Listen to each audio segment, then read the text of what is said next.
Hello again and welcome to Pearl Magazine. The Sino-US trade war has hurt a lot of businesses and consumers worldwide. Earlier in the summer, President Donald Trump signed an executive order to force Hong Kong goods imported into the U.S.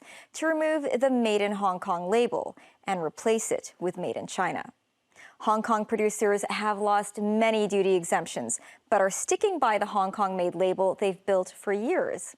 Pearl Magazine finds out what it means to be made in Hong Kong and why companies are staying in the city despite our high costs. 喂，發仔，係，蘇子，整咗啲咩？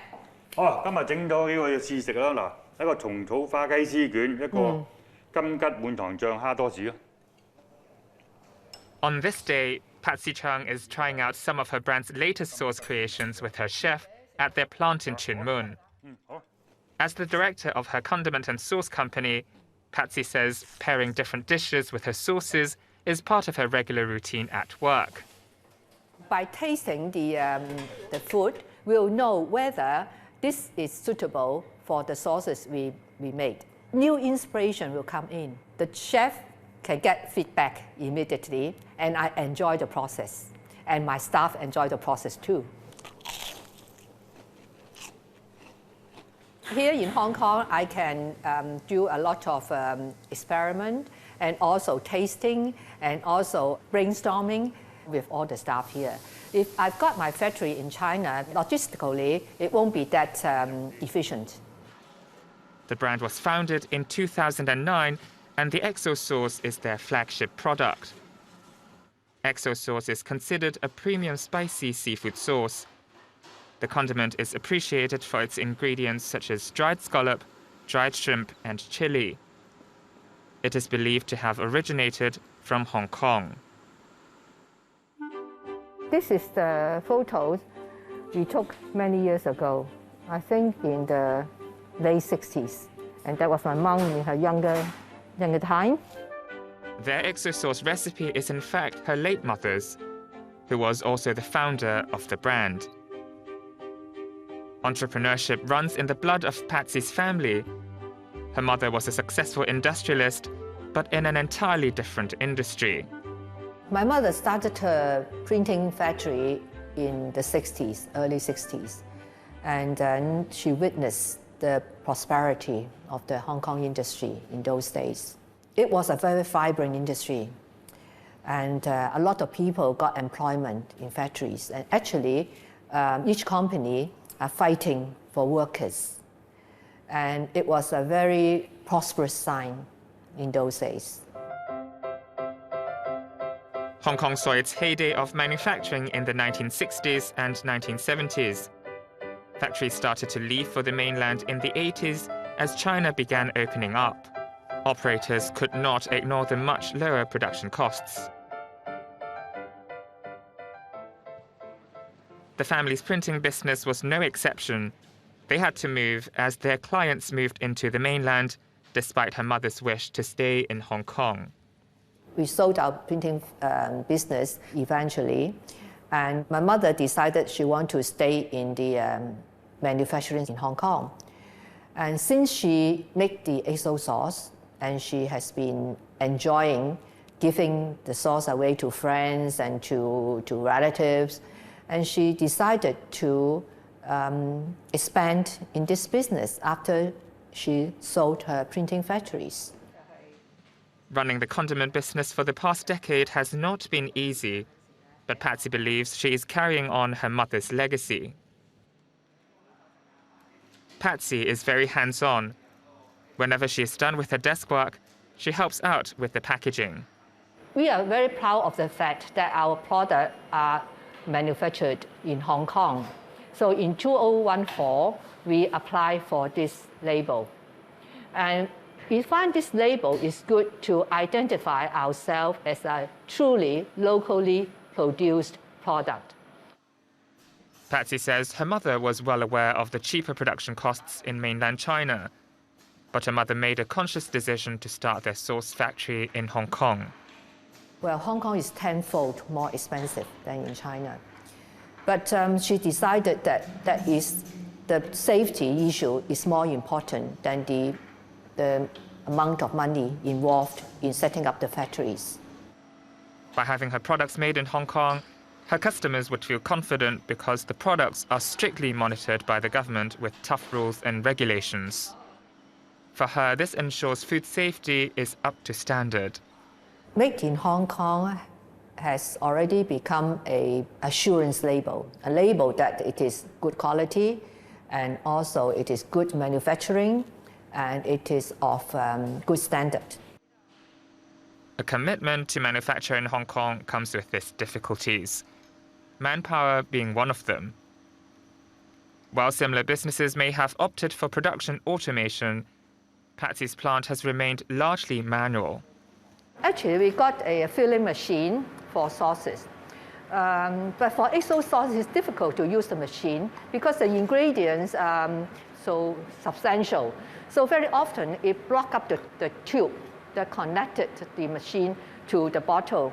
And we have to clean it many times. And there's such a big wastage in the process. In 2016, the government launched a reindustrialization initiative. Patsy thinks that there is a place for manufacturing in Hong Kong, but the relevant policies and funding have not been particularly helpful to her company. Because the fund is mainly for machine and high-tech training, as far as I understand. But for a business like us, we can't make use of those provisions. In a paper published by the Research Centre for Sustainable Hong Kong at the City University, Professor Linda Lee and her team examined the government's expenditure on innovation and technology and compared the amount of money allocated with the value added and jobs created.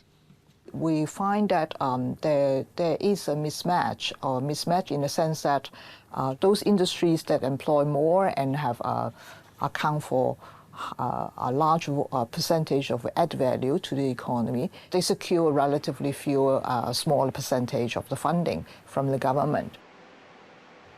These include the food and beverage industry, which Patsy's company is part of, and other industries such as metal and chemical products.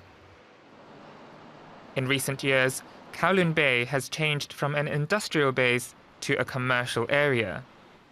To move with the times, the owner of this factory building relocated its production line and turned it into a hotel. Me being an architect, it lends itself naturally for me to take part in this project.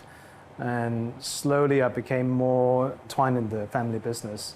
So from the conversion of the factory building to now helping to run the manufacturing side of things. Architect Raymond Leung was more than the mastermind behind the building's conversion. He now heads the family business in making glass vacuum flasks. The family business was founded in Hong Kong by his grandfather in 1940.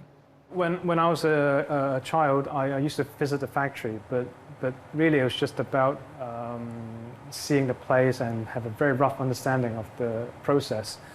It was during the relocation period that I got to really understand the ins and outs of the manufacturing process. Turning a factory into a hotel was no easy feat. Raymond endeavored to retain not just the features, but also the stories of the building in the hope to let more people know about their history. Where we're standing, it used to be where the glass innards were produced or where the molten glass would turn into glass bulbs. What we see outside as a little balcony was also used as a space where workers could take a rest because it's an extremely hot environment to work in. 個綠色真係好犀利個綠色，都係人係咁訂係咁訂。因為我哋實在產量有限啊，即係香港而家你知做生產真係困難。The company is still producing their signature glass vacuum flasks in Hong Kong, and Raymond says speaking to shop owners like Mr. Yip is very helpful as they're the closest to actual end users and could let them know customer feedback. Yes, I think in the past few years we have deliberately tried to produce products which are more appealing to younger generations because for a while it was a little bit out of touch with the younger generation. We changed the colors every year to keep things appealing, and then the size, we try to do more portable products so it suits the daily use. 而家啲客人呢 Customers would buy these products when they learned that they're made in Hong Kong. it's quality they're after. Prior to electrical appliances becoming common household items, in the old days, sizable vacuum flasks were essential to keep water almost boiling hot for long periods of time. Their products were a success in the middle of the last century and were highly sought after. Raymond has tried hard to keep producing in the city. Despite difficulties in sourcing both raw material and new talent, Raymond says the traditional process of metal cases production and coloring are still done by hand in his new factories in Sampo Kong and Hung Hom. Raymond feels that for more traditional manufacturing like his, the urge to move is not strong. He intends to stay put. Are you proud of the fact that you're made in Hong Kong? Yes, of course. To keep a manufacturing business in Hong Kong is very difficult. So to persevere, one would want that to be recognized. But we do want to keep it. My grandfather chose camel as the symbol of the brand to remind ourselves and fellow workers that the perseverance is needed to push ahead the business. And we were likely to encounter many difficulties throughout the process. With regards to the government's reindustrialization initiative, Raymond says he is yet to feel the effects. I think most of them are sort of geared towards the more high-tech industries. For us being more traditional one, I don't think there are very direct benefits or effects. Are traditional industries and new technology incompatible? How is a century-old medicinal oil company planning a 100% conversion to automation? Stay with us.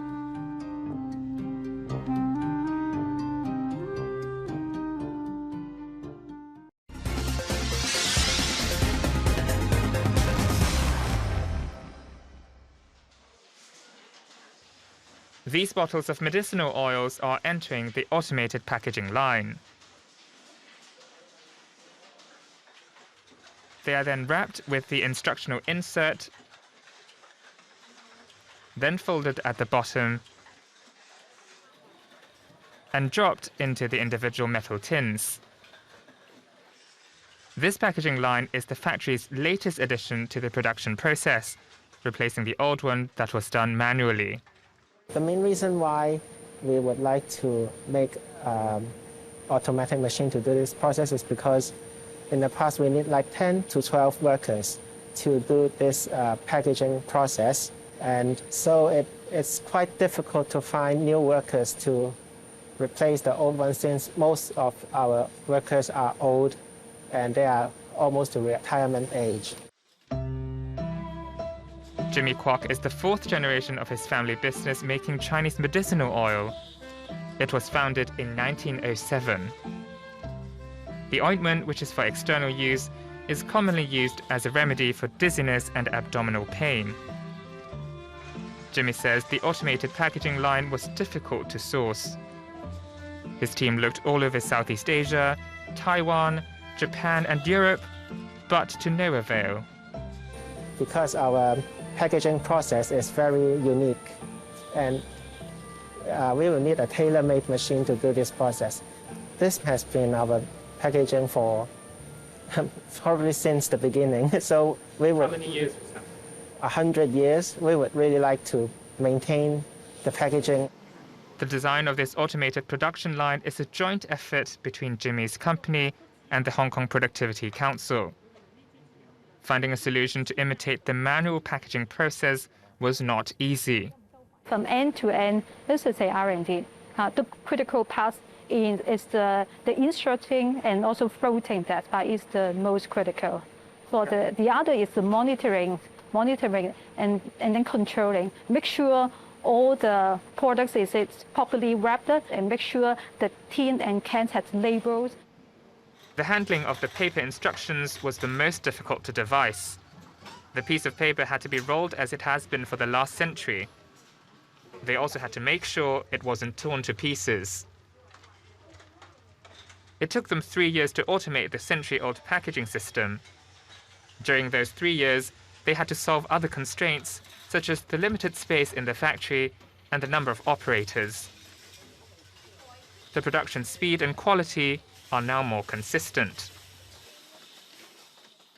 After we designed and implement the automated line for them for packaging, we also do trainings for their staff as well. They need to think about how do they operate it, maintain it, and even think about further upgrade or integrating with the other parts of their company, a system in the future.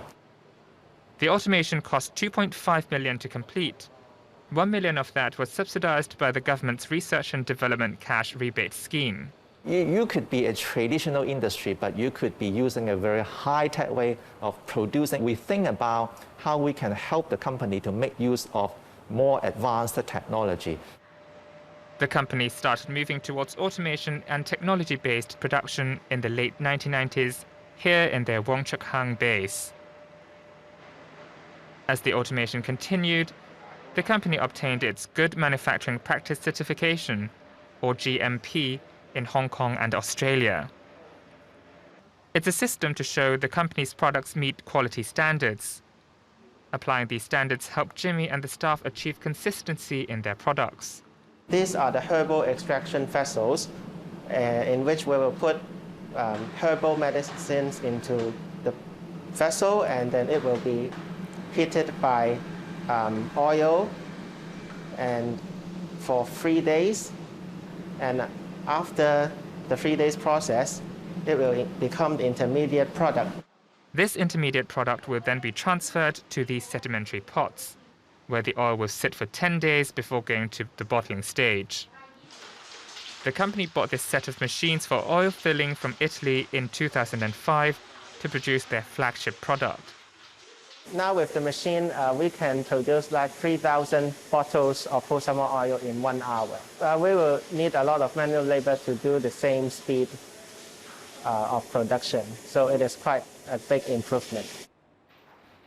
This also replaces a process done manually in the past, one that meant long hours of repetitive work which took a heavy toll on the workers' hands. This is our quality control laboratory, and this is set up because it is part of the GMP standard, and we have to monitor and check the quality of our products. For example, this is the gas chromatography, and this machine can help us assay the menthol content inside our products and also the raw materials. Jimmy says over the years, they have invested over $1 million in setting up the lab. It now has 3 dedicated members of staff who test the products at different stages of the production. Would really like to uphold the standards of the made in Hong Kong products, and with this laboratory and all the quality control we are doing, we hope we can maintain this standard and maintain Hong Kong's reputation. How to stay in Hong Kong is one of the most discussed topics in meetings with staff. Jimmy says that to stay in Hong Kong, going automated is one of the solutions, as it relieves the pressure on manpower because it's difficult to attract younger people to do factory work. One of our targets is to make our whole production process to be 100% automated. If this whole process can be automated, it will surely improve the efficiency of our production. While there are places with cheaper production costs, Jimmy says moving elsewhere is not something they are considering at the moment because of the potential negative impact on the brand.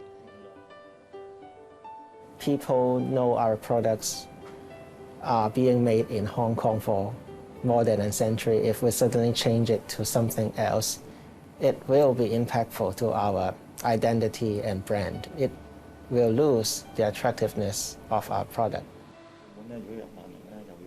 Jimmy's uncle, Kwok Chi Ming, who is the 3rd generation of the family business, has been involved in the brand's daily operations for 23 years.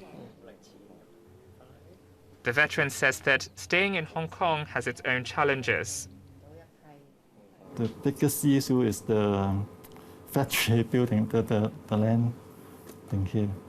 Because it's The factory is for 30 to 40 years here now. We are looking for long term. We want to keep going our business. Some point in time, we have to move on to a new factory. Despite the difficulties we are facing, since this is our family's business and they have been carried on for more than 100 years, we will try our best to move on and carrying on into the future. Over in Kowloon City, condiment manufacturer Patsy Chung is checking on her retail operation. The reason why we started that shop is because we want to have better communications with our customers. From communicating with our customers, we know exactly what the trend of the market is going and what our customers want. Committed to manufacturing in Hong Kong, Patsy is always ready to adjust to her customers' taste. Upon listening to customer feedback, they now have 4 levels of spiciness of their flagship XO sauce instead of just 1. Some customers ask us, are you really doing all the manufacturing in Hong Kong? I say, yes, of course. Patsy says she understands her customers' disbelief, as manufacturing is an expensive and labor-intensive process, and most have moved to the mainland. She laments the dwindling of industries in the city, as she feels that it could provide job opportunities to people at all education levels.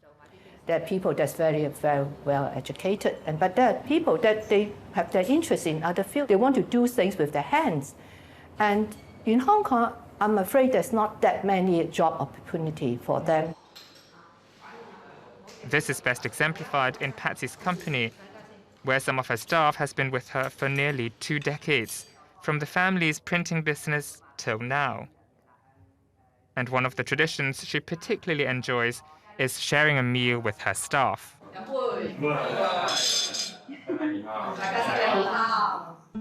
Well, several times each year, especially on a special festival, we all stay together and have a big meal. This is a very good occasion for us to share and to exchange ideas, to talk about not only work side, also about families and what is happening around us. Local manufacturers are bracing themselves for challenges ahead, be it rising costs or shortage of land. While some produce the traditional way and some opt for automation, all of them are fighting their battle to stay true to the Made in Hong Kong label.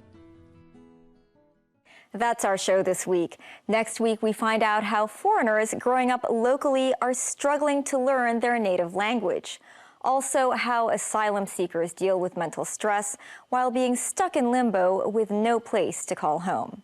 Thanks for watching. See you next week.